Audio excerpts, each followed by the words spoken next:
Bueno, una nueva serie, Mi Roca y Mi Fortaleza. Esta es la nueva serie. Necesitamos en esta serie encontrar que debemos seguir viviendo y debemos seguir floreciendo a pesar de los inconvenientes, de las turbulencias que hay en este mundo. Cómo vivir y florecer en tiempos tumultuosos. Vamos a comenzar con el Salmo 18 y vamos a estar mirando dos versos allí del Salmo 118 que van a ser como fundamento para esta serie. Entonces, espero que usted pueda alcanzar a mirar en las pantallas y pueda declarar esta palabra junto conmigo, o si usted puede hacerlo en su propia Biblia, pero léalo conmigo. Salmo 18, versículos 2 y 3. Jehová, roca mía y castillo mío y mi libertad. Creo que los escogí desprevenidos y parece que no están todos, ¿sí? Pero yo sé que aquí la mayoría, 95% de ustedes saben leer. Entonces, de pronto hay alguien que necesita solamente escuchar, pero la mayoría pueden hacerlo. Entonces, léalo con fuerza. Jehová, roca mía y castillo mío y mi libertador, Dios mío, fortaleza mía, en él confiaré. Mi escudo y la fuerza de mi salvación, mi alto refugio. Invocaré a Jehová, quien es digno de ser alabado, y seré salvo de mis enemigos. La razón por la que les pido y les insisto en que ustedes lean conmigo es porque es muy bueno que nosotros aprendamos a declarar lo que es la palabra de Dios. Cuando nosotros declaramos con nuestra propia boca lo que la palabra de Dios dice, eso trae poder en nosotros. Eso atrae el poder. Yo quiero que tú tengas el poder de la palabra de Dios en tu vida y que tú te concentres del principio para que tú puedas atender lo que la palabra de Dios nos dice. ¿Cuántos de ustedes piensan que pueden ver lo que hay aquí en esta porción de las Escrituras y que lo pueden hacer con claridad? ¿Cuántos? Bueno, parece que hay bastantes, varios pueden decir eso. Yo recuerdo que cuando yo llegué a este país 14 años atrás, no usaba lentes todavía. Tenía visión 20/20. Veía más de la cuenta incluso, yo creo. Pero eso es hablando de los ojos físicos. Yo tenía esa visión 20/20, ya no la tengo. Pero aún los que conservan esa visión, para los que tienen esa visión bien afinada que es 20/20, muchas veces nosotros no podemos ver ni con gafitas, ni teniendo muy buena o lentes, teniendo muy buena vista, no podemos ver lo que a veces es obvio. ¿Saben por qué? Porque nos distraemos. Nos distraemos y no vemos lo que es obvio. Lo que otros muchos sí pueden estar viendo. Otros todos lo están viendo, pero nosotros no podemos verlo porque estamos descuidados. ¿Le ha pasado a usted eso de que, ¿dónde dejé mis llaves? ¿Y usted las tiene en la mano? O, ¿dónde dejé mis gafas? ¿Dónde dejé mis gafas? Ahí están las gafas. Ahora, ¿no? Ahora es, ¿dónde dejé mi celular? Que han hablado tanto que se les pegó al oído y no se dan cuenta. Es obvio para los demás que las cosas están ahí, pero a veces uno pierde la visión, la capacidad de ver las cosas porque uno se descuida. Bueno, yo no puedo decir que lo he visto ya todo. Sería un poco pretencioso decir algo así, pero yo sí puedo, después de varios años, ya un poquito más de 30 años en el ministerio, yo puedo decir que veo mejor lo de Dios, porque he aprendido a ponerle más atención a lo de Dios, a no distraerme cuando se trata de buscar dirección de Dios. Entonces, no distraerme con cosas del mundo, porque cosas del mundo sí van a querer distraerme. Van a crearse en conflictos allí, van a crearse en conflictos acá, van a haber diferencias con la gente, van a haber cosas que alarman, cosas que hacen mucha bulla, que hacen mucho alboroto y me van a distraer. Yo tengo que centrar mi atención en el Señor para no perder lo que Dios quiere hablarme. Deuteronomio 4:39 dice, en la Nueva Versión Internacional, reconoce y considera seriamente hoy que el Señor es Dios arriba en el cielo y abajo en la tierra, y que no hay otro. Diga, no hay otro. Aquí hay algo muy claro que la palabra de Dios nos está diciendo. No hay otro, y ese es el título del mensaje de hoy. No hay otro. Algo que tenemos que nosotros estar poniendo atención para recibir buena dirección en nuestras vidas es esencialmente que Dios nos habla y que no hay otro. Dice Éxodo 23, no tengas otros dioses además de mí. Se pueden buscar dioses, se pueden crear dioses. Realmente los dioses esos no existen sino ya en la imaginación nuestra. Y nosotros los creamos según nuestra imaginación, pero no hay sino uno. Isaías 44, versículo 8 también dice, no tiemblen, no tengan miedo. ¿Acaso no proclamé mis propósitos para ustedes hace mucho tiempo? Ustedes son mis testigos. ¿Hay algún otro Dios? No, no hay otra roca, ni una sola. Interesante que este versículo, cuando habla de una roca y lo pone con mayúscula, ¿sí?, es que está asimilando a Dios como la roca, como el fundamento. Y nos está ahí diciendo, no hay otro fundamento, no hay otro Dios, no hay otra roca. Isaías 45, 22 dice, vengan a mí todos los pueblos que habitan en lugares lejanos. Yo los salvaré porque yo soy Dios y no hay otro. Diga otra vez, no hay otro. Usted necesita tener ese convencimiento. Hermanos, yo creo esto. Y esto es el propósito de esta enseñanza. Nosotros tenemos la información correcta. Cada uno de nosotros tenemos esta información. La información correcta es que no hay sino uno solo. Todos tenemos esa información, pero saben, nosotros tenemos la tendencia de mirar hacia otras fuentes, de buscar otros poderes. Así hizo el rey Saúl. Después de la muerte del profeta Samuel, vienen los filisteos a hacer guerra contra los de Israel y Saúl se llena de pánico, se llena de miedo. Ya no tiene a quién consultar porque antes siempre consultaba al profeta, pero ya no está el profeta Samuel. Entonces él va y consulta directamente al Señor, a Jehová. Pero porque no recibió inmediata respuesta de Dios, porque así somos a veces los hombres. Y más cuando tenemos algo de autoridad, ¿eh? Queremos hablar y que todo se haga inmediatamente, ¿no? Entonces él pensó que solamente era ir y que ya iba a obtener respuesta. Porque no recibió respuesta inmediata. Miren lo que hizo. Primera de Samuel 28:7. Por eso Saúl les ordenó a sus oficiales, búsquenme a una adivina para que yo vaya a consultarla. Pues hay una en Endor, le respondieron. Y ahora el pasaje, el resto del pasaje, lo que nos dice, es una historia un poco larga, pero para hacerles corta esa historia, lo que dice el resto del pasaje es que Saúl se disfrazó y fue a consultar, para que no quería que se dieran cuenta que el rey estaba consultando una adivina, ¿no? Entonces se disfrazó y se fue a consultar a esa mujer. ¿Para qué? Para que hiciera venir el espíritu de Samuel y él poder hacer esa consulta. Cuando llegamos al final de la vida del rey Saúl, dice la escritura esto, Primera de Crónicas, capítulo 10. Primera de Crónicas, capítulo 10. Primera de Crónicas, capítulo 10. En el versículo 6 dice, así murieron Saúl y sus 3 hijos. Ese día pereció toda su familia. Y luego en los versículos 13 y 14 dice, Saúl murió por haberse rebelado contra el Señor, pues en vez de consultarlo, desobedeció su palabra y buscó el consejo de una adivina. Por eso el Señor le quitó la vida y entregó el reino a David, hijo de Isaí. El pecado de adivinación es pecado de rebeldía, dice la escritura. Es rebelarse contra Dios.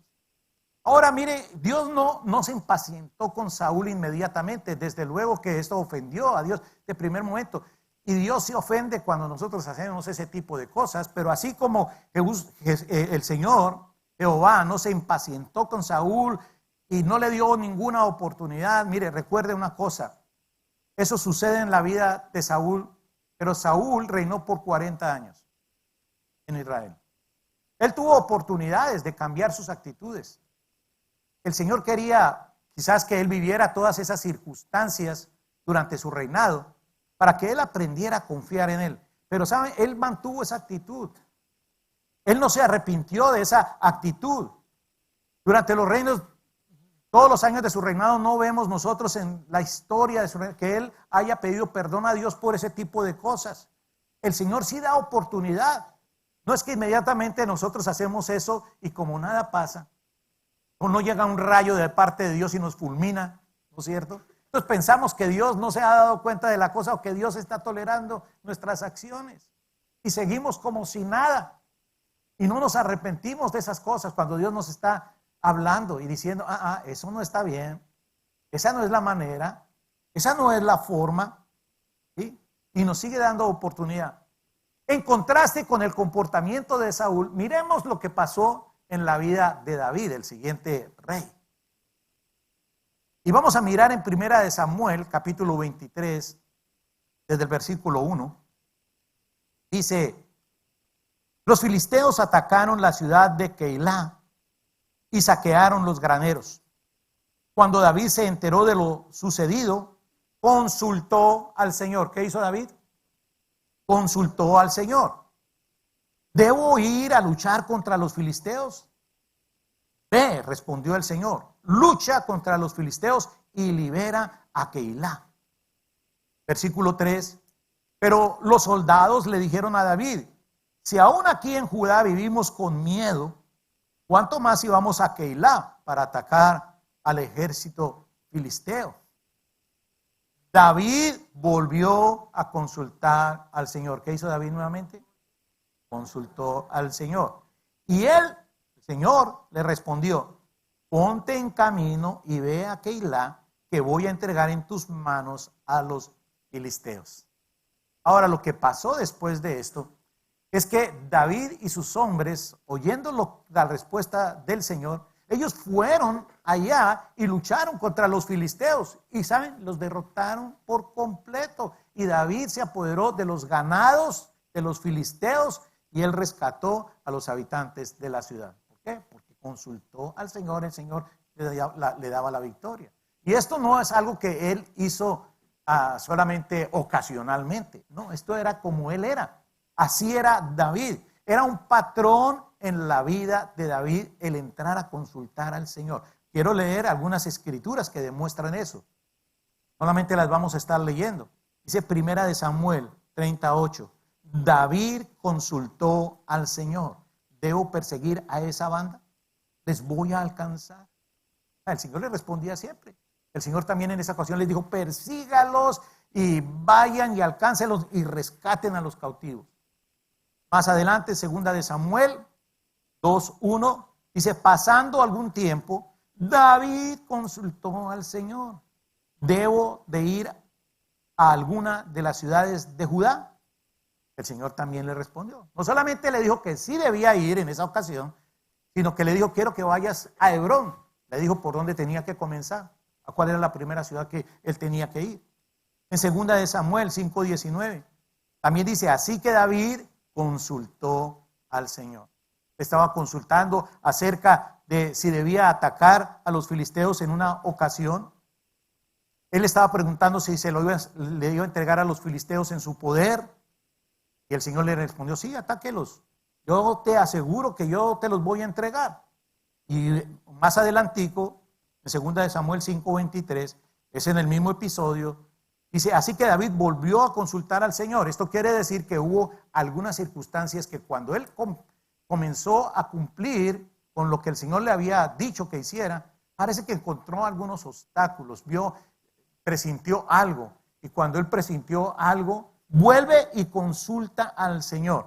Y allí el Señor le dice, sí, no los ataques todavía. Ya le había dicho que los atacara, pero en este momento le dice, no los ataque todavía. ¿Por qué? Porque cuando el Señor es a quien nosotros consultamos, el Señor va a cuidar de cada uno de los detalles. Y el Señor le estaba diciendo, sí, yo te dije que los fueras a atacar, pero estás usando una táctica que no va a ser la mejor.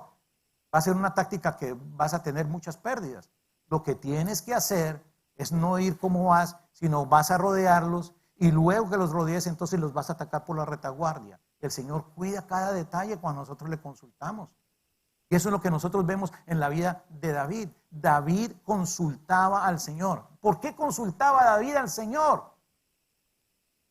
¿Por qué él hacía eso? Porque David entendía, para él no había sino uno. Él no consultaba a ningún otro. Él consultaba al que para él era la realidad del poder y de la gloria. Para él solamente, él era Dios. Entonces, él solamente le consultaba a él. Para él no había sino uno, no había otro. Recordemos ahora a otro de los reyes, al rey Ocosías. Esta es una historia en donde, como algunos otros pasajes que vamos a estar mirando hoy, suceden después de que el reino de Israel se dividió. Les he hablado de esto en otras ocasiones, pero llega un momento después del rey Salomón en donde el reino de Israel se divide. En el norte quedan 10 tribus y siguen llamándose a Israel, y en el sur queda la tribu de Judá con la tribu de Benjamín, y es el reino de Judá. Y ahí en adelante son dos reinos diferentes. Estas son historias que suceden en ese tiempo. Ocasías era un rey de las tribus del norte. Las tribus del norte se volvieron, aunque todavía eran el pueblo de Dios, pero estaban dejando a Dios. Estaban dejando su fe en el Señor. Y aquí Ocosías dice así, Segunda de Reyes 1, versículo 1 y 2. Dice, Ocosías, que se había herido al caerse por la ventana del piso superior de su palacio en Samaria, que era la capital del reino del norte, despachó a unos mensajeros con este encargo: vayan y consulten a Baal-zebub, dios de Ecrón, para saber si voy a recuperarme de estas heridas. ¿Saben lo que pasó? El Señor también le habló en esos momentos al profeta Elías y le dijo, miren, vaya, sálgales por el camino a esos soldados, a esos mensajeros del rey, y dígales, ¿ustedes para qué van a consultar a Baal-zebub, dios de Ecrón?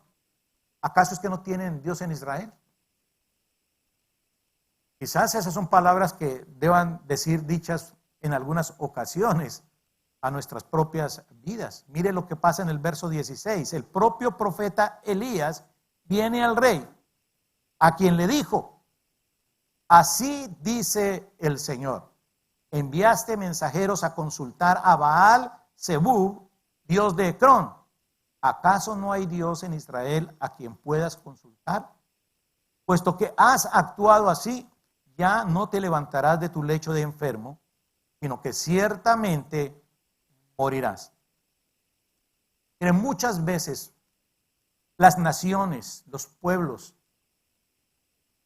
se dicen ser cristianos, se dicen ser creyentes en el Señor. Personas dicen, yo creo que en un solo Dios. Y vienen problemas y no se dan cuenta que cuando vienen esos problemas, los problemas no son culpa solamente del diablo. Le echan siempre la culpa al diablo. Siempre le echamos la culpa al diablo o al pastor. Bueno, algunos ven al pastor como el diablo, pero le echan la culpa al diablo, el pobre diablo. Todo le cae encima. Pero ¿sabe? Todos sabemos que muchas veces no es el diablo, es nuestra desobediencia.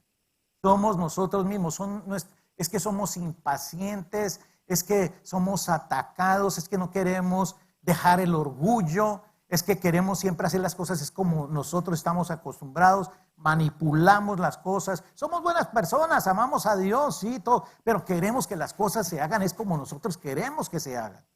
Y cuando nosotros queremos que se hagan.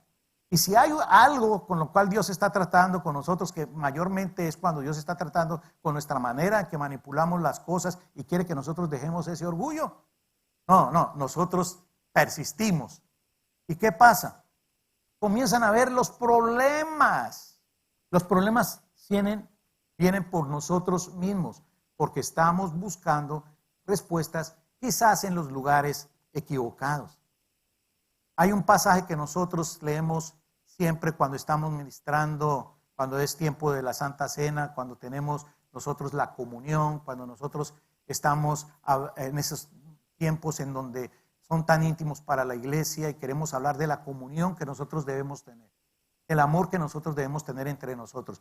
Y cometemos tantos errores que el Señor quiere que hagamos esto con alguna frecuencia para que nosotros nos estemos corrigiendo, ¿verdad? Y el Señor dice allí en este pasaje, cuando Pablo nos enseña en 1 Corintios acerca de cómo debe ser hecho este acto, nos dice que cada uno de nosotros nos debemos examinar a nosotros mismos antes de que nosotros comamos el pan, antes de que nosotros bebamos de la copa, porque si nosotros comemos o vivemos, dice la palabra de Dios, indignamente, y no estamos discerniendo lo que eso significa, comer el pan y beber la copa, nosotros vamos a meternos en problemas. Y dice, por eso es que muchos de ustedes andan débiles, por eso es que muchos de ustedes andan enfermos, por eso es que muchos de ustedes hasta se mueren. Pero él dice que si nosotros nos examinamos a nosotros mismos, comenzamos a reconocer que muchos de los problemas que se presentan en nuestras vidas es porque hay algo que no está alineado, que nos ha distraído de estar mirando a Dios y lo que Dios quiere hacer en nuestras vidas. Dice que si nosotros nos miramos en nosotros para mirar esas cosas, si nos juzgamos a nosotros mismos, aunque el Señor nos discipline, es mejor que el Señor nos discipline y no que nos vayamos al infierno, ¿verdad? Pero Él dice que si nosotros nos juzgamos a nosotros mismos, entonces ya el mundo no tiene por qué juzgarnos. El mundo no tiene autoridad para juzgarnos. Y nosotros conocemos así lo que es la paz de Dios y entramos en la paz de Dios, entramos en la comunión con Dios. En Isaías capítulo 31, versículo 1, dice: hay de los que descienden a Egipto en busca de ayuda. Todos sabemos que cuando la palabra de Dios habla de Egipto, ya esto es después de que ellos salieron hace mucho tiempo de esa esclavitud y todo, pero cuando la palabra de Dios habla de Egipto, lo que es un símbolo de lo que es el mundo, de lo que es contrario a la voluntad de Dios.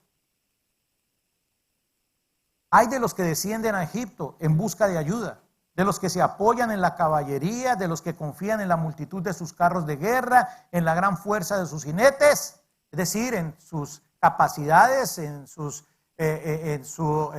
todo lo que tienen, en lo que es su propio poder. Hay de los que confían en esas cosas, dice, pero no toman en cuenta al Santo de Israel, ni buscan al Señor.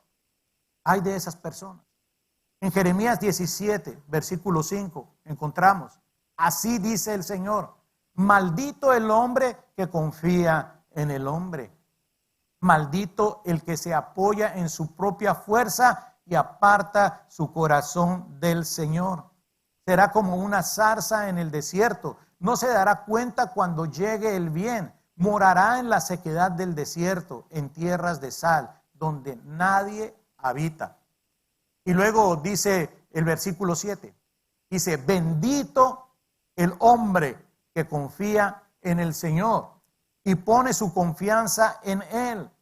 Será como un árbol plantado junto al agua, que extiende sus raíces hacia la corriente. No teme que llegue el calor y sus hojas están siempre verdes. En época de sequía no se angustia y nunca deja de dar fruto. Nunca deja de dar fruto.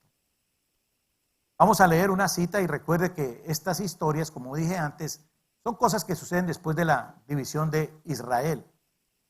Después de esa división, los dos reinos, reino del norte y del sur, combaten entre sí. Andan peleando, andan haciendo guerras entre sí. Segunda de Crónicas 13:3-5 dice, para ir al combate, Abías escogió a 400,000 guerreros valientes. Abías era un rey del reino del sur, del reino de Judá. Y Jeroboam, por su parte, escogió a 800,000 y le hizo frente. Jeroboam era un rey de los reinos del norte, Israel, las 10 tribus, y tenía más gente. Entonces escogió a 800,000, el doble de Abías, ¿no es cierto? Dice, Abías entonces subió al monte Semarayín en la tierra de Efraín y gritó, Jeroboam, israelitas, escúchenme todos ustedes. ¿No saben que el Señor, Dios de Israel, concedió para siempre el reino de Israel a David y a sus descendientes mediante un pacto inalterable? Después en el versículo 8 dice, ustedes piensan que ahora, por ser muy numerosos y por tener los becerros de oro, esos ídolos que Jeroboam les hizo, pueden oponerse al reino del Señor, aunque Él se lo ha entregado a los hijos de David. En el verso 10, ahora el verso 10 dice, nosotros, en cambio, no hemos abandonado al Señor, porque Él es nuestro Dios. Los descendientes de Aarón siguen siendo nuestros sacerdotes que sirven al Señor y los levitas son los encargados del culto. Ahora, después en el verso 37 en adelante dice, para tenderle una emboscada a Abías, Jeroboam situó parte de sus tropas detrás del ejército de Judá, mientras que el resto de sus tropas lo mandó al frente.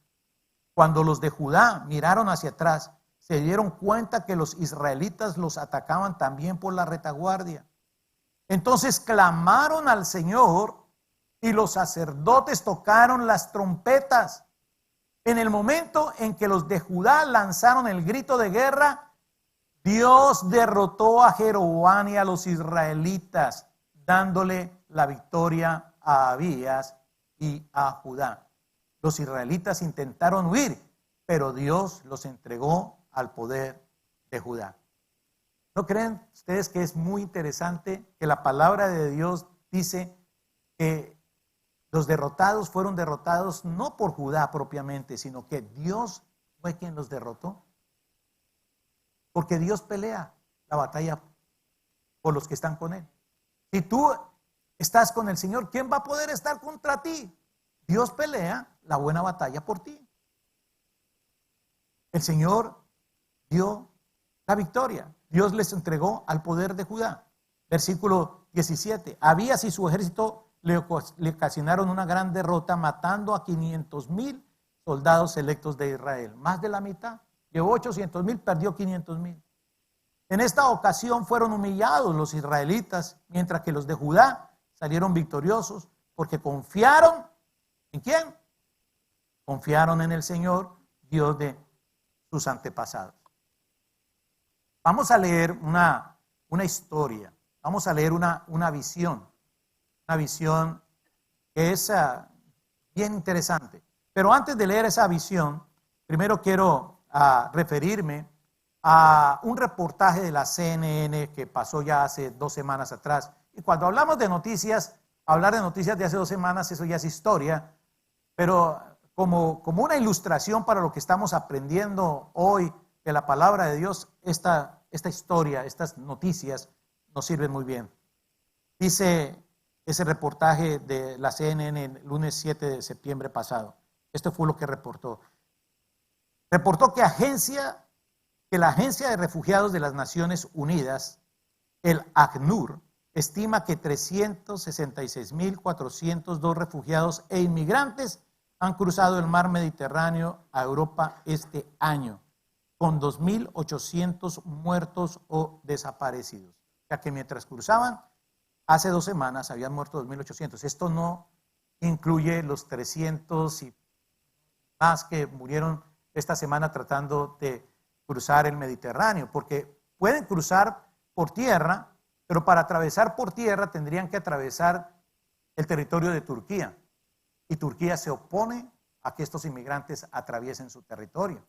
Entonces tienen que pasar a través del mar Mediterráneo, pero es un paso muy difícil. Eso es peor que el desierto aquí que atraviesan nuestros hermanos vecinos del sur, todos los que vienen por el sur. Sí, es peor que eso, atravesar ese Mediterráneo. Pero porque Turquía se opone a que ellos pasen por su territorio, hay tantas muertes. Ahora, también dice este reportaje que Alemania es atractiva para los refugiados debido a su robusta economía, democracia fuerte y larga historia de acogida de refugiados. Pero también no se puede seguir tomando refugiados al ritmo actual. El gobierno de Alemania ha dicho que va a aceptar 800,000 solicitudes de asilo de los refugiados. Pero saben, eso no es sino una pequeña parte de todos los que quieren salir, especialmente de Siria.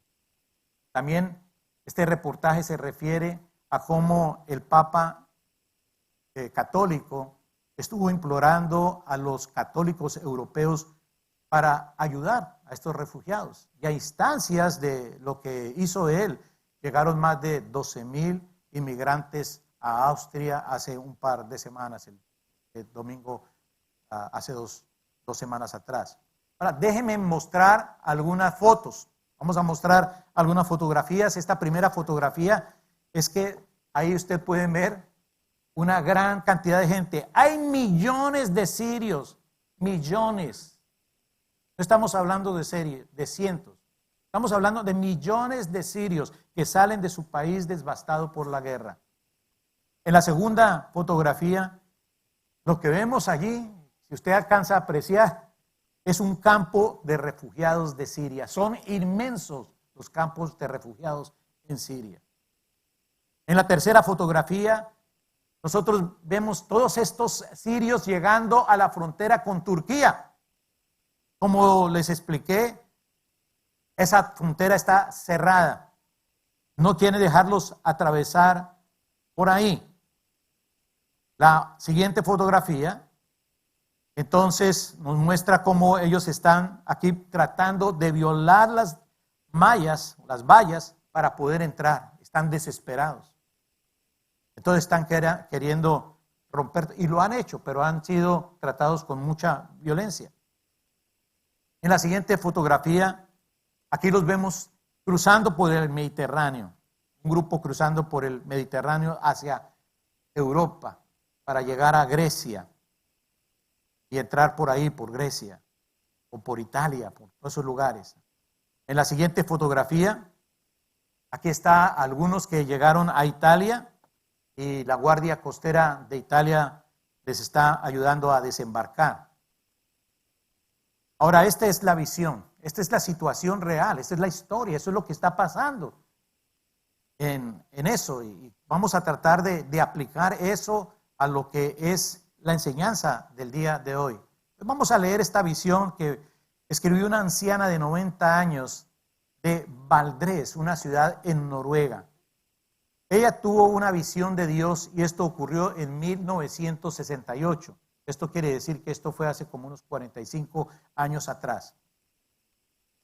Dice esto que el evangelista Emmanuel Minos, en su juventud, en sus comienzos, ahora ya él es un anciano, tuvo reuniones o servicios donde ella vivía. Y él tuvo la oportunidad de reunirse con esta anciana y ella le contó lo que ella había visto. Y él lo escribió, lo que la anciana le dijo, pero pensó, esto es imposible de entender. Así que lo que hizo fue que lo puso en un cajón. Y ahora, 45 años después, cuando él ya es un anciano ahora, él entiende que tiene que compartir esta visión con los demás. Entonces, esto es lo que dice, que la mujer de Valdres era una cristiana muy alerta, que era confiable, que era despierta, que era creíble, que tenía muy buena reputación entre todos los que la conocían y que esto fue lo que vio. Vi el momento justo antes de la venida de Jesús y el estallido de la Tercera Guerra Mundial. Vi los acontecimientos con los ojos naturales, vi el mundo como una especie de globo y vi Europa, país por país. Vi Escandinavia y Noruega, esta es la zona que ella conocía, entonces se refiere directamente a esa zona. Vi ciertas cosas que tendrían lugar justo antes del regreso de Jesús y justo antes de que ocurriera la última calamidad, una calamidad de la talla de la que nunca antes habíamos experimentado. Mencionó 4 cosas en esta visión. Número 1, dice, en primer lugar, antes de que Jesús viene y antes de que estalle la Tercera Guerra Mundial, habrá una distensión. Está hablando de la política, está hablando que habrá un momento donde las relaciones que andan tan tensas se van a flexibilizar. Dice algo como nunca antes ha sucedido.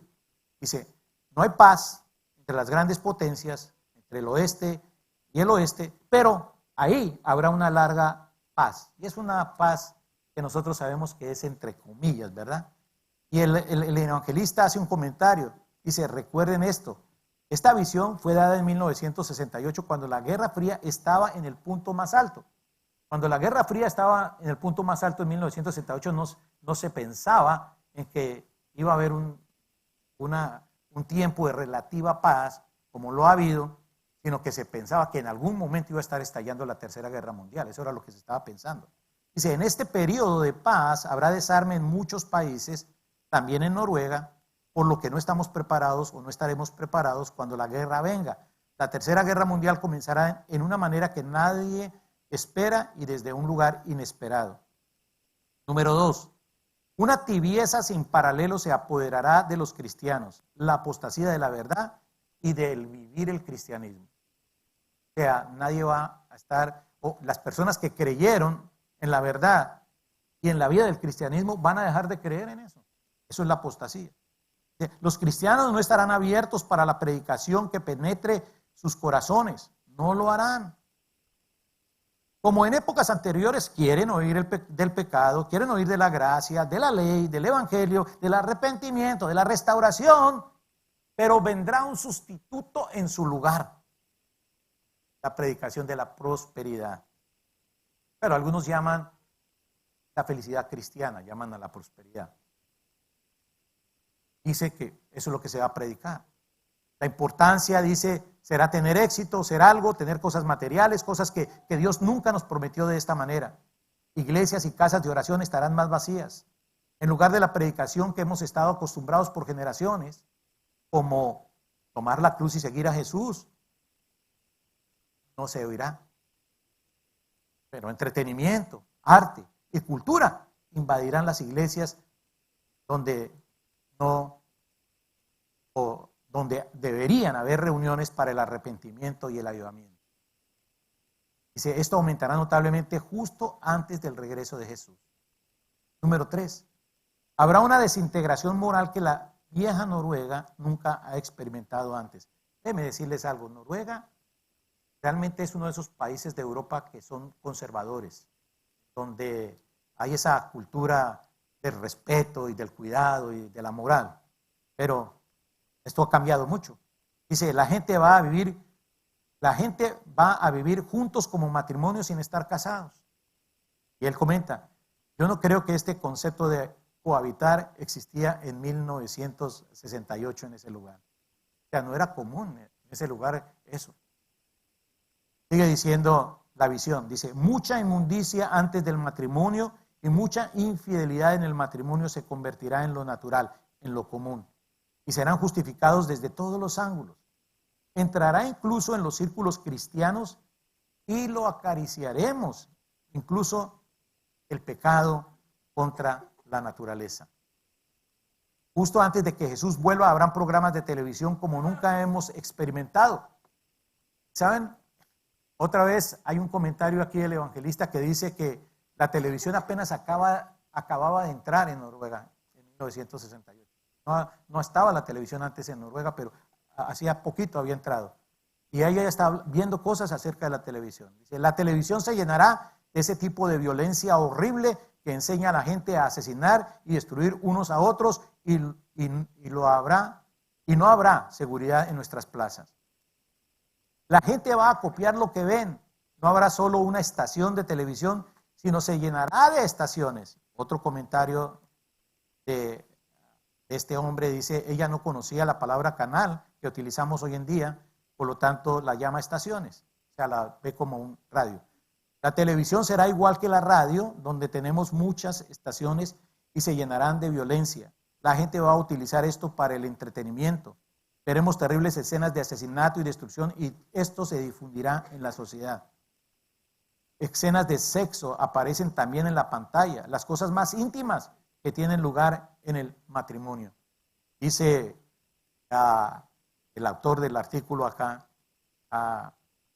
que él protestó en ese momento a la señora que le dijo, pero nosotros tenemos leyes, tenemos cosas que prohíben ese tipo de cosas. Y la señora le respondió, sucederá y usted lo verá. Todo lo malo que hemos tenido antes será degradado y las cosas más indecentes pasarán delante de nuestros ojos. Y número 4, dijo, la gente de los países pobres irán a Europa.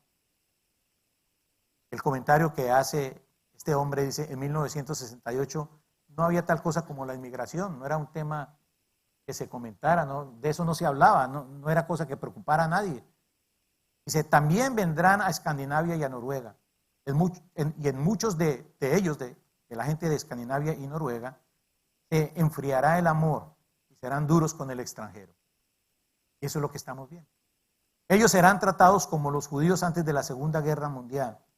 Entonces se habrá alcanzado la plena medida de nuestros pecados. Protesté sobre eso del tema de la inmigración. ¿Qué quiere decir eso? Yo no entendía lo que eso significaba en ese momento. Que las lágrimas brotaron de los ojos de la anciana por sus mejillas. No voy a ver eso, pero usted sí lo va a ver. Entonces de repente Jesús vendrá y la tercera guerra mundial estallará. Será una guerra corta. Ella vio todo esto en una visión. Todo lo que he visto de la guerra antes no es más que un juego de niños comparado con esto. Y se terminará con una bomba atómica nuclear. El aire estará tan contaminado que no se podrá respirar. Cubrirá varios continentes, América, Japón, Australia y las naciones ricas. El agua se arruinará, o sea, se contaminará. Ya no podremos labrar la tierra. El resultado será que solo un remanente permanecerá. El remanente en los países ricos tratará de huir a los países pobres, pero van a ser tan difícil para nosotros porque seremos uno de ellos. Ella está diciendo que su país va a ser uno de esos países que tendrán que huir, o quizás que va a ser uno de esos países pobres que van a tener que recibir la gente. No es claro para mí. Estoy tan contenta de que no voy a verlo, pero cuando el tiempo se acerca, usted debe tomar coraje y decir esto. Lo he recibido de Dios y nada de eso va en contra de lo que dice la Biblia.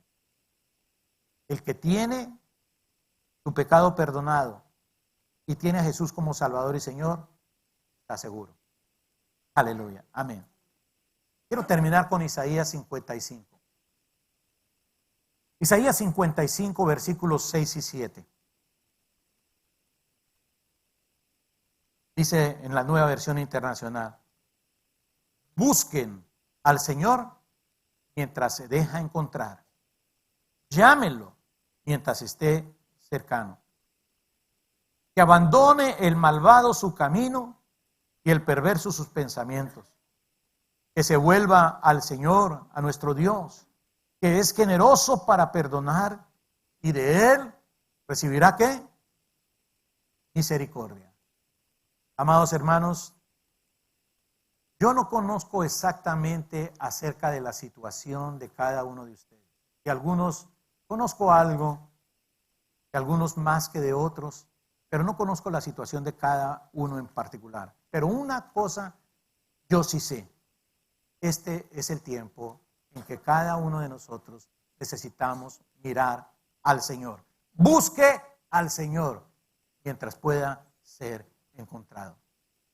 Hermanos, nuevamente quiero decirles, todos tenemos la información correcta. Todos sabemos que no hay otro. Esa es una información que no ha sido escondida por Dios a nuestros ojos, a nuestro entendimiento. Dios nos lo dice de una y de otra forma. Todos tenemos la información correcta, pero vivimos de acuerdo a esa verdad.